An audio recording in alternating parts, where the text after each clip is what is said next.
गांव में तो सब जगह अकाल की परिस्थिति हो गई है। लगता नहीं कि अब इस गांव में ज्यादा दिन रुकना उचित होगा। काम के लिए बाहर गांव तो जाना ही पड़ेगा। भूषण काम की तलाश में दूसरे गांव की ओर निकल पड़ता है। चलते चलते वह विजयपुर गांव में आ जाता है। वहां उसका रहने का कोई ठिकाना नहीं था और उसके पास कोई काम भी नहीं था। चलते चलते वह एक अमीर किसान जगत सेठ के पास आ पहुंचता है। सेठ जी, मैं भूषण दूसरे गांव से आया हूँ। हमारे गांव में अकाल की परिस्थिति हो गई है। लोगों के खेत सूखे पड़े हैं।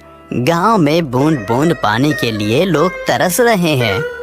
अगर मुझे आपके पास कुछ काम मिल जाएगा तो बहुत कृपा होगी बड़े भाई। अरे रे, लगता है तुम्हारी हालत बहुत खस्ता हो गई है। ठीक है, वैसे मेरे पास एक काम तो है, पर लगता नहीं कि तुम वो कर पाओगे। सेठ जी, आप चिंता ना करें, मुझे आप कोई भी काम दे सकते हैं। मैं वो काम पूरी मेहनत और ईमानदारी से करूँगा। अच्छा ठीक है भूषण, तो कान खोल कर सुन लो। मेरे पास 50 गायें और 50 भैंसे हैं। तुम्हें हर रोज उन जानवरों का गोबर निकालना होगा और रोज सुबह शाम उन्हें चारा पानी देना होगा।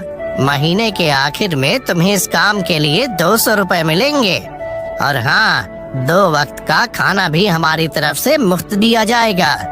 बोलो, क्या तुम ये काम कर पाओगे? अरे बाप रे, 50 गाय और भैंसों को संभालना आसान काम नहीं है, पर अब मैं कुछ कर भी तो नहीं सकता। और ऊपर से सेठ जी 2 वक्त का खाना भी दे रहे हैं।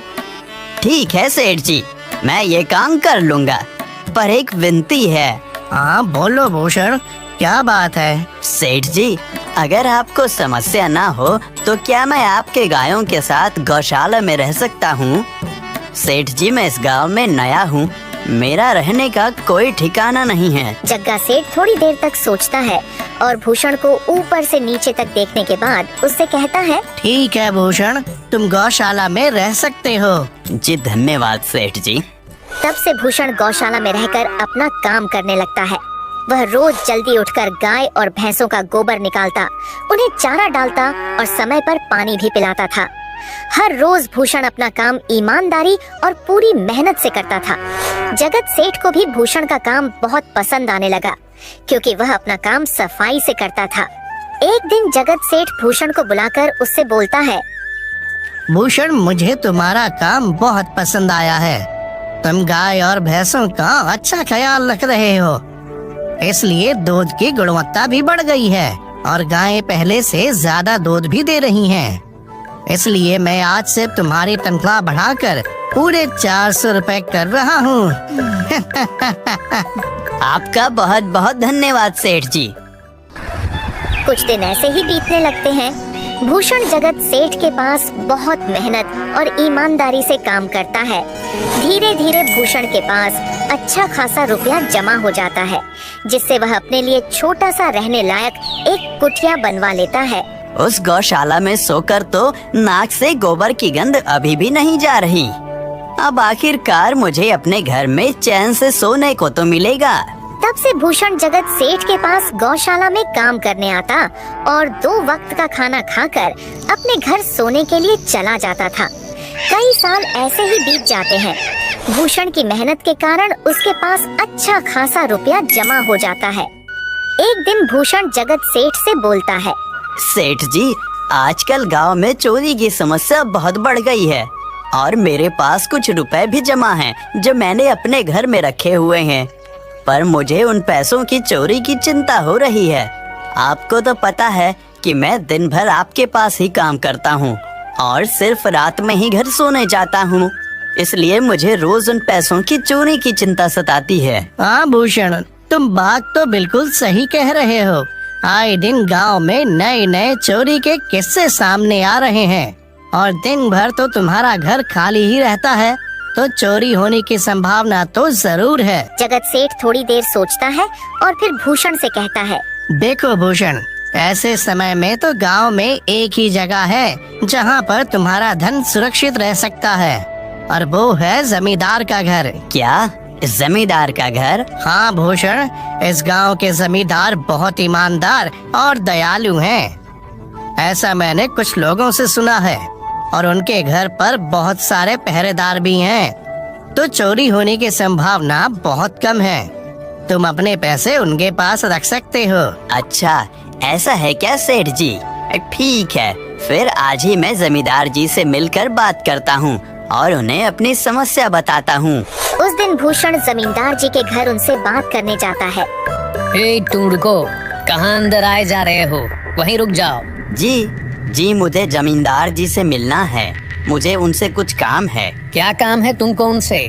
मुझे जरा बताओ। जी, मुझे कुछ पैसे रखवाने थे उनके पास, यही काम के लिए आया था मैं। अच्छा ठीक है, तुम अंदर जा सकते हो।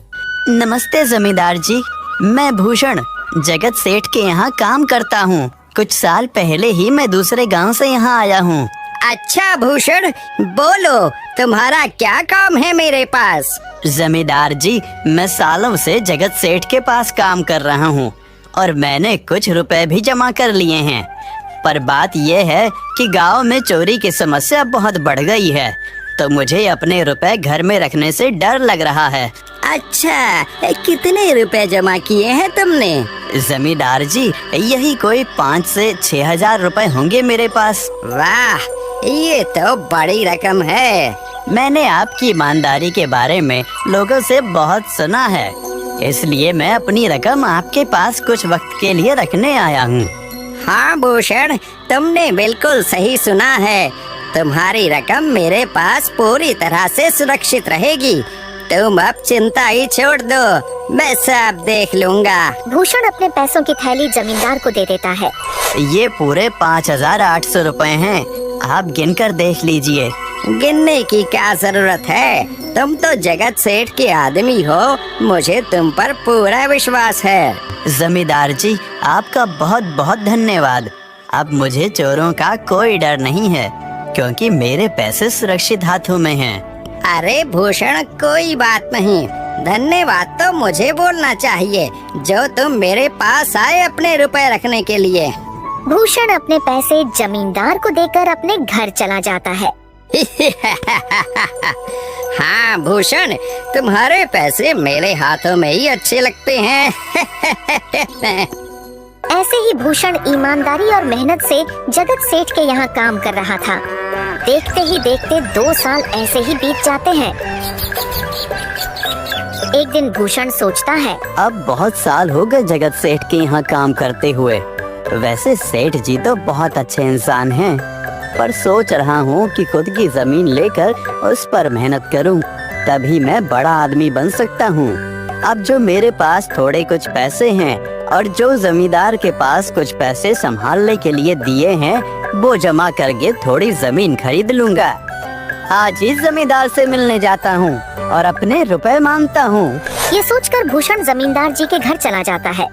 जमींदार जी, मैं अपने रुपए वापस लेने आया हूँ। आपके पास मैंने 5,800 रुपए दिए थे संभालने के लिए। अरे भाई साहब, मैंने पहचाना नहीं आपको, वैसे कौन हो आप? अरे जमींदार जी, मैं भूषण हूँ। पिछले साल मैंने आपको पैसे संभालने के लिए दिए थे, याद आया कुछ? अरे भाई साहब, मेरे पास कितने सारे लोग आते जाते हैं पैसे रखने के लिए, और सभी के साथ मेरा अच्छा व्यवहार होता है। वैसे आपके पास कोई कागजात हैं क्या? क्योंकि मैं हर व्यक्ति से कागज पर ही व्यवहार करता हूँ। किसने कितने पैसे दिए, किसके कितने पैसे रखे हैं, सबका व्यवहार रहता है मेरे पास। जमींदार जी, ये आप क्या बात कर रहे हैं? आपकी ईमानदारी देखकर ही मैंने आपको पैसे दिए थे संभालने के लिए, और आप अब ऐसी बातें कर रहे हैं। कृपया करके मेरे पैसे मुझे वापस कीजिए। हाँ भूषण, मैं ईमानदारी से ही काम करता हूँ, इसलिए तो तुमसे मैं डॉक्यूमेंट्स मांग रहा हूँ। क्या तुम्हें पता नहीं, जब तुम किसी से पैसों का व्यवहार करते हो तो तुम्हें स्टाम्प पेपर पर लिख कर देना पड़ता है। तुम किसी से भी पूछ सकते हो। नहीं जमींदार जी, मैं आपके पैर पड़ता हूँ, कृपया करके मेरे रुपए मुझे दे दीजिए। बड़ी मेहनत से मैंने वो पैसे जमा किए थे, मुझ पर ऐसा अन्याय ना करें। अरे क्या ये झूठ मूठ का रोना धोना लगाया है? लगता है तुम ढोंगी हो और मेरी ईमानदारी और भोलेपन का फायदा उठाकर मुझसे ये रुपए लेने आए हो। रुक, तुझे अभी सबक सिखाता हूँ। जमींदार अपने आदमियों को बुलाकर भूषण की पिटाई करने को कहता है। इसे तब तक मारो जब तक ये बेहोश न हो जाए। इस 2 कौड़ी के आदमी ने मेरी ईमानदारी पर सवाल उठाया है, इसे छोड़ना मत। जमींदार के आदमी भूषण को डंडे से खूब मारते हैं। फिर भूषण दुखी होकर अपने घर चला जाता है। भूषण के शरीर पर घाव के निशान स्पष्ट दिखाई दे रहे थे। 2 दिन से भूषण घाव के दर्द के कारण जगत सेठ के घर काम के लिए नहीं जा पाता है। इसलिए अगले दिन जगत सेठ भूषण के पास आ जाते हैं। वह देखते हैं कि भूषण खाट पर सो रहा है और वह बड़ा ही चिंता में नजर आ रहा है। भूषण भाई, तुम 2 दिन काम पर नहीं आए, क्या हुआ भाई? तबीयत ठीक है ना तुम्हारी? कुछ समस्या है क्या? अरे सेठ जी, आप खुद यहाँ आए हो। आप खबर भिजवाते तो मैं खुद चला आता। अरे भूषण, कोई बात नहीं, तुम्हें देखकर लगता है तुम बीमार हो। क्या हुआ है तुम्हें? जगत सेठ, क्या बताऊं, जिस जमींदार के पास पिछले साल मैंने अपने पैसे संभालने को दिए थे, वो आज मुझे पैसे वापस नहीं करना चाहता। वो बहुत लालची इंसान है, वो लोगों को ठग रहा है। और जब मैंने बाद में गिड़गिड़ाना शुरू किया तो उसने डंडे से मार मार कर मेरी पिटाई करवा दी और मुझे वहाँ से धक्के मार कर निकाल दिया। अरे बाप रे, ये तो बड़ा ही गंभीर विषय है। मैंने तो जमींदार के बारे में अच्छा ही सुना था और मुझे भी नहीं पता था कि वो इंसान इतना गिरा हुआ है। तभी मैं सोचूं हर साल उसकी संपत्ति इतनी ज्यादा कैसे बढ़ रही है। मुझे माफ कर दो भूषण, मैंने ही तुम्हें जमींदार के पास जाने को बोला था। गलती तो मेरी भी है। नहीं जगत सेठ, आप तो मेरा अच्छा ही सोच रहे थे। ये तो उस जमींदार का लालच है। अब लगता नहीं मेरे पैसे उस जमींदार से वापस मिलेंगे भी। भूषण, मेरे पास एक तरकीब है जिससे मैं तुम्हारे पैसे तुम्हें वापस दिला सकता हूँ। जगत सेठ भूषण के कान में सारी तरकीब बताता है। ठीक है सेठ जी, हे ऊपर वाले, ये तरकीब कामयाब होने दीजिए। अगले दिन जगत सेठ बहुत सारे पैसों को एक सूटकेस में भरकर खुद जमींदार के घर जाता है। अरे जगत सेठ, आज आप खुद यहाँ? बोलो भाई, इस गरीब के घर कैसे आना हुआ? हमारा तो ये सौभाग्य है कि आप जैसे धनी आदमी के चरण हमारे घर में लगे हैं। नमस्ते जमींदार जी। अरे जमींदार जी, आप तो मुझे अब लज्जित कर रहे हैं। वैसे मैं कुछ महीनों के लिए दूसरे राज्य में व्यापार करने जा रहा हूँ। मैं ये लगभग 50,000 रुपए लाया हूँ। मुझे डर है कि कहीं ये चोरी ना हो जाए। क्या आप मेरे सारे पैसे अपने पास संभाल कर रख सकते हैं? आपके सिवाय इस गांव में और किसी पर भरोसा नहीं कर सकता। अरे जगत सेठ, ये भी कोई पूछने की बात है? मेरे पास आपके पैसे बिल्कुल सुरक्षित रहेंगे। आप निश्चित होकर व्यापार करने जा सकते हैं। इस बार तो बड़ी मछली हाथ लगी है। बार बार ऐसा मौका नहीं मिलता। भारी माल हाथ में लगने वाला है। तभी वहाँ पर भूषण आ जाता है। अरे भूषण, तुम? अच्छा हुआ तुम आ गए। मैं तुम्हारे पास ही आने वाला था। मुझे माफ करना, उस दिन तुम्हें पहचान नहीं पाया। इतने सारे लोग मेरे पास आते हैं तो जरा परेशानी होती है, पर मैं अपनी बातों का बड़ा पक्का हूँ। हाँ रुको, मैं तुम्हारे सारे पैसे अभी देता हूँ। जमींदार भूषण के सारे पैसे उसे लौटा देता है। माफ करना भूषण, मेरे आदमियों ने तुम्हारे साथ उस दिन बदतमीजी की। मैं आज ही उनको काम से निकालता हूँ। भूषण बिना कुछ बोले वहाँ से चला जाता है। अरे क्या बात है जमींदार जी, आप तो अपने बातों के बहुत पक्के हैं। तो ठीक है, मैं अपने सारे पैसे आपके पास रख सकता हूँ। जगत सेठ इतना बोल ही रहा था कि तभी वहाँ जगत सेठ का नौकर आ जाता है। मालिक, अब आपको बाहर के राज्य में जाने की कोई जरूरत नहीं है। अभी अभी व्यापारियों का संदेश आया है और उसने कहा कि वो खुद हमारे गांव आ रहे हैं। अरे ये तो बहुत बढ़िया बात हुई। अब मुझे इतनी दूर नहीं जाना पड़ेगा। सुन रहे हो जमींदार जी, व्यापारी यहाँ आ रहे हैं। अब मुझे नहीं लगता कि ये पैसे आपके पास रखने का कोई मतलब होगा। चलो, आपका बहुत बहुत धन्यवाद, आपने इतनी ईमानदारी दिखाई मुझे। हाँ, पर अगली बार जरूर आपके पास ही आऊंगा। ऐसा बोलकर जगत सेठ और उसका नौकर वहाँ से अपने पैसे लेकर चले जाते हैं। धत तेरी की, ये क्या हो गया? ये 50,000 तो चले गए और जो भूषण के 5,800 रुपए हड़प लिए थे वो भी चले गए। आपका बहुत बहुत धन्यवाद सेठ जी। अगर आज आप ना होते तो मेरी सारी जमा पूंजी वो जमींदार हड़प लेता। भूषण, कोई बात नहीं। जो व्यक्ति मेहनत और ईमानदारी से कमाता है, ऊपर वाले उसका कभी बुरा नहीं होने देते, और जो हराम की कमाई का खाता है उसका कभी अच्छा नहीं होने देते।